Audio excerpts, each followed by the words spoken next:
it doesn't matter. Well, that's not what the Bible teaches. The disciples wanted to know that when they communicated with God, that God was going to hear their prayers. Every prayer that's thrown up into the atmosphere don't reach God. Amen. Now you might pray it and in your mind you think that you are praying and you might think that you're communicating with God. But everything that folk holler out don't reach heaven. Amen. There's some unbelievers that when they find themselves in trouble, whether it's consciously or unconsciously, they holler, oh God. Well, my thing is, what God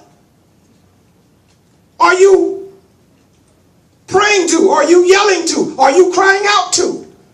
If you don't know the God of heaven, then the words that you speak cannot reach the God of heaven. My.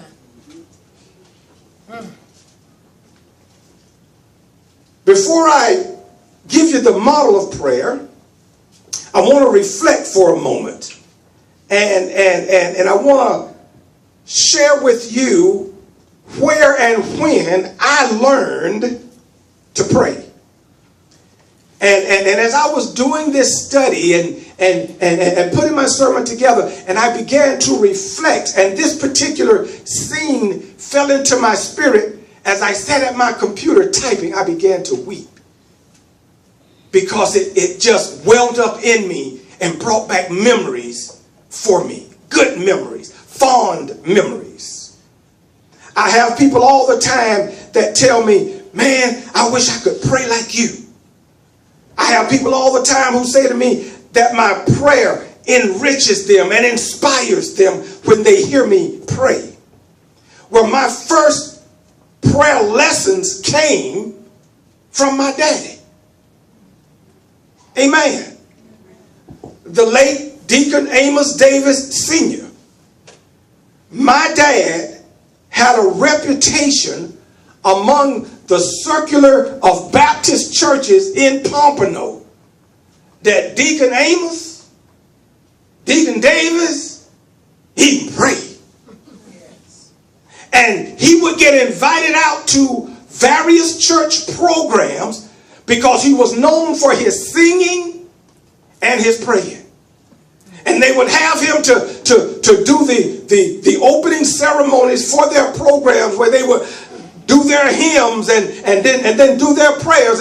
And I mean, he would get invited to churches all over the place because he had a reputation.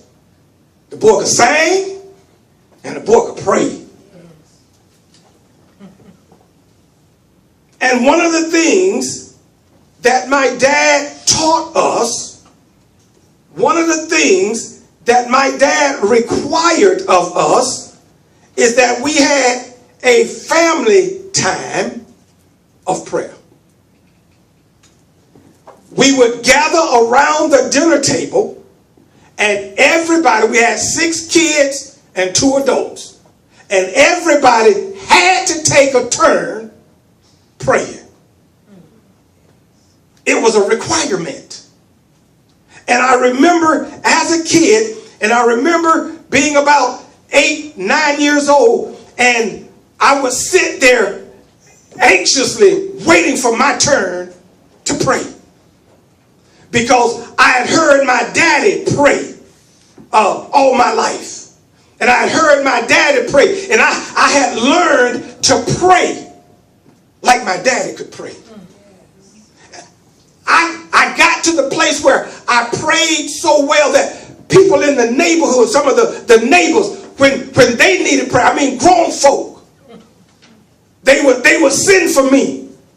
They said, Amos or Eloise, send that boy over here. Let him pray. I need him to pray for me. I would go to my neighbor's house and pray for some of the neighbors. My. Because I had watched and heard my daddy pray.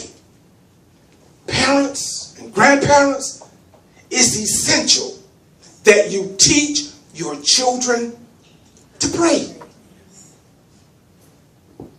I believe I instilled that with my wife and my children, that when they find themselves, and not just a find yourself in trouble kind of thing, but we know that when trouble comes, we need to pray.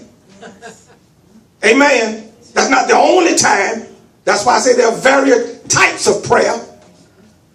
But we are a praying family.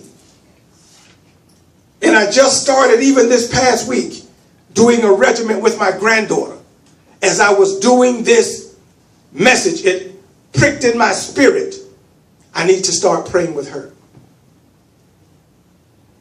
And so I started a regimen with her, that I'm going to be praying with her several times a week, teaching her how to pray.